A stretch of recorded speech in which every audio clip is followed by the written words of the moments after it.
홍공 후적! 네, 안녕하세요. 반갑습니다. 저는 이제 김해 허시인 홍공TV의 허준석 홍공쌤이고요. 여기는 네, 안녕하세요. 김해 김씨인 고등학교 역사교사 김준우라고 합니다. 반갑습니다. 뭐든 엮어서 제가 조금이라도 더 인터뷰 때 뽑아내려고 하는 저의 어떤 책략입니다.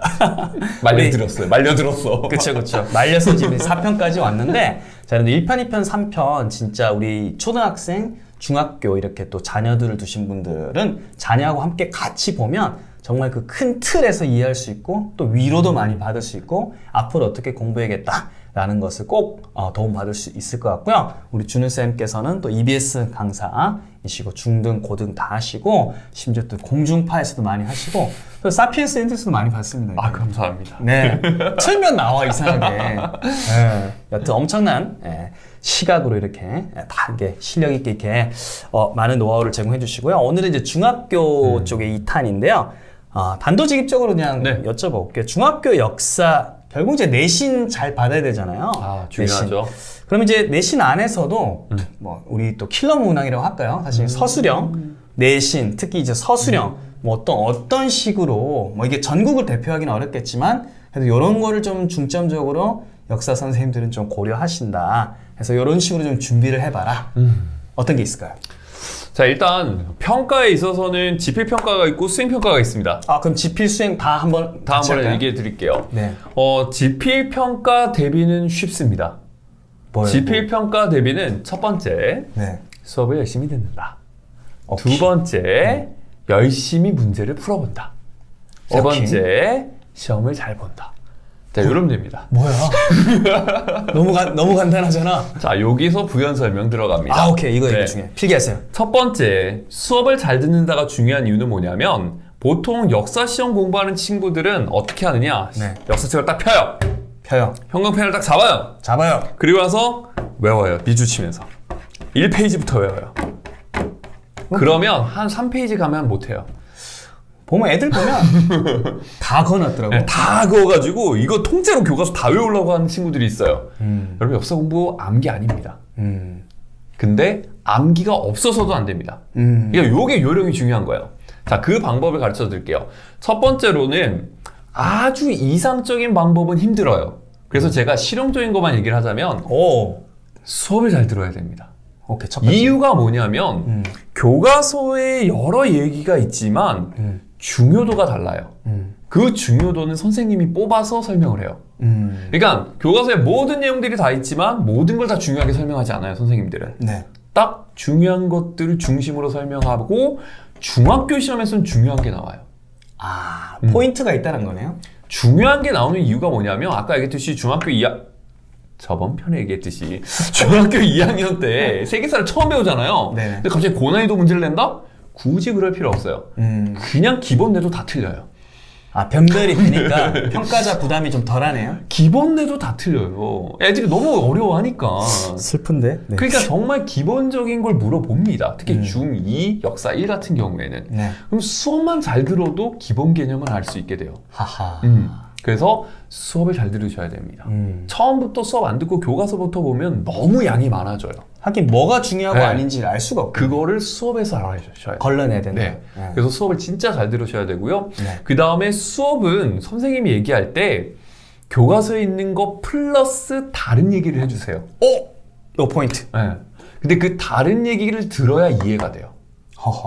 그러니까 교과서는 나열순으로 되어 있다면 거기에서 왜 그런지를 선생님이 부연 설명을 해주면서 그 이야기를 엮어나가요.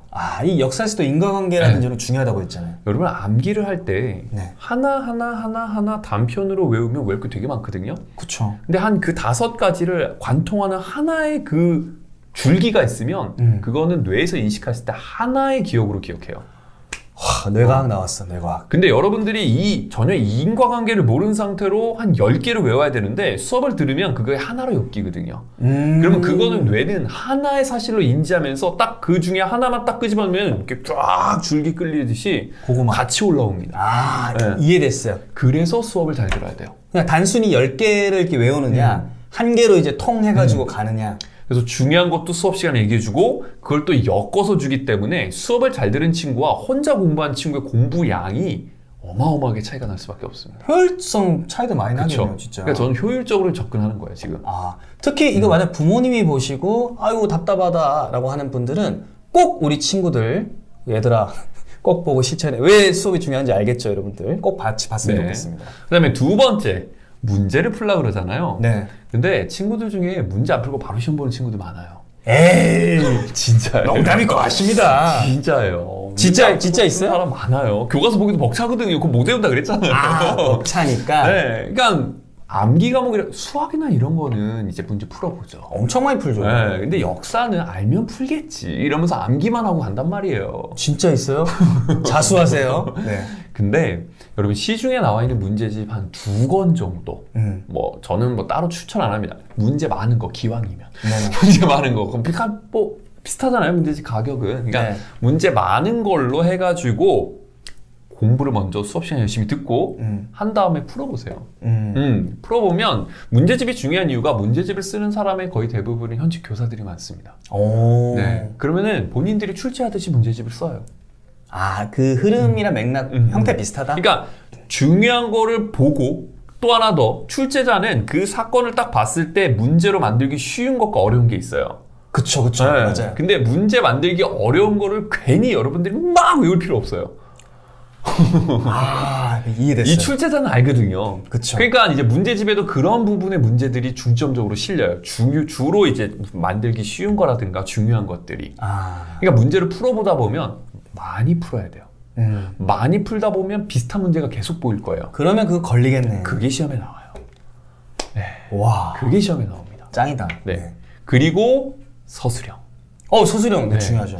자, 선택형은 크게 어렵지 않습니다. 선택형은 그냥 개념 물어보는 문제가 중학교에서는 굉장히 많이 나오기 때문에 크게 뭐 여러분들이 그 정도까지 문제를 풀고 가면 충분히 맞출 수 있어요.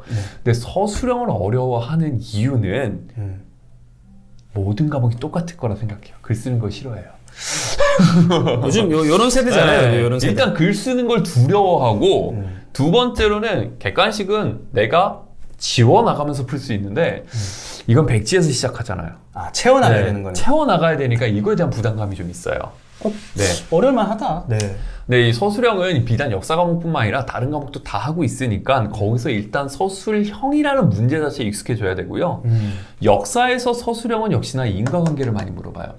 인과관계 계속 나오고 있습니다. 인과관계. 그래서 이 사건이 배경이라든가 그 다음에 이 사건의 결과 어떤 영향이 있고 바뀌게 되었는가 이런 것들을 물어봅니다. 네. 그래서 보통 시중 문제집에도 서술형 문제를 많이 뽑아놔요. 그거 그냥 쭉 보시되 공부하는 방법은 여러분들이 적었잖아요. 네. 정답편을 보면은 기준이 나와 있어요. 상, 중, 하 이런 식으로. 진짜요? 네, 서술형 평가 기준이 나와 있어요. 이게 들어가 있으면 잘한 거, 이거 몇 개 빠져 있으면 중간, 뭐 이게 또 없으면 하 이런 식으로 이제 채점 기준이 나와 있어요. 약간 키워드라고 해야 되나? 뭐 그런. 반드시 들어가야 될 키워드들이 들어가 있는지 아닌지를 확인하셔야 돼요. 네, 보통 서술형 문제를 풀고 객관식 같은 경우에 채점하면 딱 나오고 틀린 게 나오잖아요. 그렇죠. 근데 서술형은 풀고 해답 딱 봤을 때 대충 맞네. 비슷한데? 이러고 그냥 맞다고 가잖아요. 보통 관대하더라고요. 네. 그러면 안 됩니다. 정확하게 어떤 키워드를 요구하는지를 외우셔야 돼요. 서술형 문제 정답을 보면서. 키워드 위주로 가라. 네. 그래서 그 키워드가 들어가 있으면 보통 맞게 해주고요.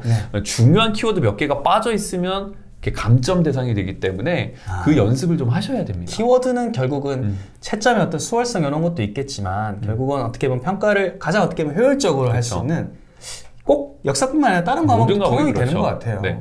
그래서 공부 방법은 시중에 있는 문제집 중에 서술형 문제가 나와 있는, 그것도 좀 많이 단원별로 나와 있는 문제집들이 있어요. 한번 보세요. 그리고 그 문제 해답을 반드시 비교해보고 외우셔야 됩니다. 키워드 위주로 가라. 그러면 충분히 대비가 될 겁니다. 오케이, 좋습니다. 자, 그러면 내친 김에 수행평가. 수행이 저는 제일 여러분들을 힘들게 한다고 요즘 봅니다. 친구들이 수행 지옥이라고 그러더라고요. 이게 수행평가가 힘든 이유는 일단 부지런해야 돼요. 어렵다. 여기서 이미 어렵다. 네. 그게 이제 모든 수행평가의 기본이고 역사 수행 같은 경우에는 선생님들마다 조금씩 많이 달라요. 네. 근데 선생님들이 추구하는 방향성을 미리 파악하셔야 됩니다. 아, 그 학교 네. 출제자의. 그래서 일단 여러분들이 중학교 2학년이 됐어요. 혹은 3학년이 됐어요. 그러면서 네. 수행평가 이렇게 할 것이다 얘기를 딱 해요. 네. 그러고 난 다음에 수행평가 한두 번 딱 해보면 아, 이 선생님이 이걸 원하시는구나.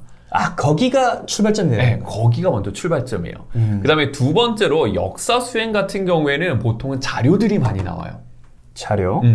그걸 이제 역사에서는 사료라고 하는데 이 사료를 분석하는 능력을 좀 많이 물어봅니다. 오. 네. 우리가 교과서에서 배우는 그 역사적 사실은 보통 뭐 예를 들어 몇 년도에 누가 뭘 세웠고 어떤 전쟁이 일어났고 그 다음에 뭐 했고 이라는 거는 역사서에 기록이 되어 있어서 우리가 추격해가지고 적고 그 다음에 지필진들이 이제 나름 역사적 평가를 내려요. 그렇죠. 네, 그래서 뭐 고구려가 수나라 당나라의 친구를 물리치고 민족의 방파제 역할을 했다. 이건 평가잖아요. 그렇죠. 네, 이런 식으로 이제 교과서는 쓰여져 있습니다. 근데 여러분들이 그걸 해보라는 거죠. 그래서 사료를 가져옵니다. 야하. 네, 그리고 난 다음에 그 사료를 보고 너네 이거 보고 어떻게 판단했어? 그 근거는 뭐야? 그리고 그 다음에 이 인물이라든가 뭐 이런 것들에 대해서 사료를 보고 좀 끄집어내줬으면 좋겠다라고 하는 유형의 역사 선생님들이 꽤 많습니다. 아, 근데 그게 좀 약간 저 같아도 그 트렌드일 것 같습니다. 약간. 그게 사실상 역사교육에서 되게 중요하거든요. 그래서 역사교육을 굉장히 조금 관심이 많고 열정적으로 하시는 분들은 이런 이제 사료 분석이라든가 이런 것들을 활동지로 거의 매 시간마다 이렇게 제시해 주는 분들이 계세요. 그러면 굉장히 부지런하게 그런 것들을 조금 계속해서 키우는 능력을 기르시면 충분히 여러분 수행평가는 잘 따라갈 수 있습니다. 선생님들이 그런 사료를 이렇게 제공한다는 건 어떻게 보면 학생들 입장에서는 땡큐인 거네, 어떻게 보면. 맞아요. 연습할 수 있으니까. 네. 그리고 참 재밌습니다. 저는 그래요. 참 저도 좀 반성이 되는 게 사료하게 되면 저는 네. 약간 동물들한테 좀 그런 사료만 맞아요. 생각했는데 네. 이 사료를 가지고 우리가 끄집어내는 연습을 하는 그런 역사적 사료 생각하니까 좀 저도 좀 반성이 좀 많이 좀 됩니다. 자, 그러면 수행평가하고 좀 약간 지필도 약간 큰 틀을 이렇게 말씀해 주셨고요. 그럼 이제 내친 김에 역사 공부 있잖아요. 아까 재밌다고 하셨는데 상당히 많은 분들이 절레절레. 저도 영어 재밌다고 하면 다들 표정이 우와. 진짜요? 네. 엄청 재밌죠. 사랑합니다, 영어. 네. 역사 공부 과연 이제 큰 틀이 있을까요? 흔히 뭐 이런 거 있잖아요. 뭐 연대 순으로 쭉 가야 되는지, 네네네. 아니 인물 순으로 가야 되는 건지, 네. 과연 큰 틀이 있을까요? 여기에서 말씀을 드리겠습니다. 자, 제가 방금 수행평가할 때 역사 선생님들 주로 뭘 제시해 준다고 그랬죠? 사료요. 사료죠. 그거를 주는 이유가 그게 역사 공부의 굉장히 큰 본질이기 때문에 그래요. 본질이다. 네. 오케이. 네. 자, 설명해 드릴게요. 우리가 시험을 잘 보려면 솔직히 암기를 좀 해야 돼요. 제가 그랬잖아요. 수업에서 중요한 걸 알고 그걸 문제 풀면서 기억을 하고 그 다음에 시험을 보라고요. 근데 사실상 역사는 과거의 사실을 암기하는 게 아니에요. 그렇죠. 과거 사실을 다시 네. 한번 이렇게요. 과거의 사실이 그게 있었다라는 건 수많은 사건들이 있어요. 과거에는. 근데 교과서는 몇 개만 실려 있다는 거죠? 그렇죠. 걔가 왜 실려 있을까요? 선택된 거네요. 그렇죠. 선택된 겁니다. 역사를 연구하는 사람이 과거에는 수많은 사건들 중에 얘 중요하네. 얘 때문에 이게 이렇게 된 거잖아. 그럼 얘도 중요하네. 그래서 이렇게 바뀐 거잖아. 이런 식으로 해서 뽑아놓은 거거든요. 어떤 좀 핵심이 되는 부분들을 뽑아놓은 거네요. 그걸 뽑아놓고 그거를 해석해놓은 게 교과서입니다. 이제 알겠다. 교과서. 그렇다 보니까 역사 공부를 할 때 핵심은 과거에 있는 일을 기억하는 게 아니라 그건 왜지? 라는 질문이 기본이에요. 그러니까 즉 왜라는 질문이 들어가야 돼요. 역사 공부할 때. 역사를 공부할 때 정말 열심히 하는 친구들 중에 아무런 질문과 비판 없이 그냥 선생님이 얘기해준 대로 막 적는 친구들이 있어요. 1차 목표가 뭐 시험이니까. 네, 그런 친구들이 시험은 잘 볼 수 있어요. 네. 근데 역사 과목의 가장 큰 매력, 이건 이제 대학교입니다. 자, 초중고를 지나 대학까지 갑니다. 받아들여요? 네. 저는 대학 가서 놀랬어요. 왜요? 제가 알던 역사, 제가 좋아하던 역사를 안 가르쳐줘요. 저도 고등학교 때까지는 과거 사실이 궁금했고 막 이게 재밌어가지고 공부하는 역독 중에 하나였거든요. 네. 근데 대학에서는 그 일이 일어났다라는 거에 대한 근거를 제시하라는 거예요. 약간 좀 멘탈이 좀 흔들리겠는데? 그러니까 한 학기쯤 지나니까 내가 고등학교 때까지 배운 역사가 다 거짓말인가? 그 뒤로 들어가는 거니까. 왜냐하면 교과서에 써있는 내용은 완전히 확고한 팩트다라고 하고 외웠는데 그게 아니다라는 학설들이 막 나오는 거예요. 갑자기 근본이 흔들리는데. 네. 이 얘기를 하는 이유는 뭐냐면 사학과가라는 소리가 아닙니다. 오해하지 마세요. 사학과가라는 소리가 아니라 역사 공부의 근본이 사료 해석이에요. 우리가 과거를 알 수 있는 방법은 역사 자료밖에 없습니다. 그렇죠. 그리고 그 자료는 한정적이에요. 그렇죠. 몇 개 없어요. 네. 그리고 나서 나머지는 상상력으로 채워야 돼요. 그걸 지금 채운 게 결과물인 거잖아요. 어떻게 그렇죠. 보면. 그래서 가장 논리적으로 그럴싸하게 채워진 게 교과서예요. 그럴싸하다니까 갑자기 또 씁쓸하네요. 또 굉장히. 그러니까 나중에 이게 다 거짓말인가 이런 생각이 든다니까요. 다른 학설을 만나게 되면. 네, 그리고 실제로 학계에서 있는 것들이 빠르게 반영이 안 되니까 이미 다 이제 다르게 바뀌는 경우도 꽤 많이 있어요. 하하. 네, 그래서 역사 공부에 있어서 핵심은 저는 추리라고 생각을 해요. 추리하니까 또 재밌어지는. 왜 저렇게 생각했지? 왜 여기로 갔을까? 왜일까? 네. 이것을 역사를 공부하는 사람들은 끊임없이 질문하고 사료를 뒤지고 네. 새롭게 논리적으로 이렇기 때문에 이런 것이다라고 주장하고 반박하고 이게 역사 공부예요. 이게 약간 과학에서 가설을 세우고 네, 약간 맞습니다. 비슷한 것 같네요. 그래서 저는 학생들한테 역사는 추리다. 그리고 공부를 제대로 하려면 내가 하는 얘기에 선생님 왜요?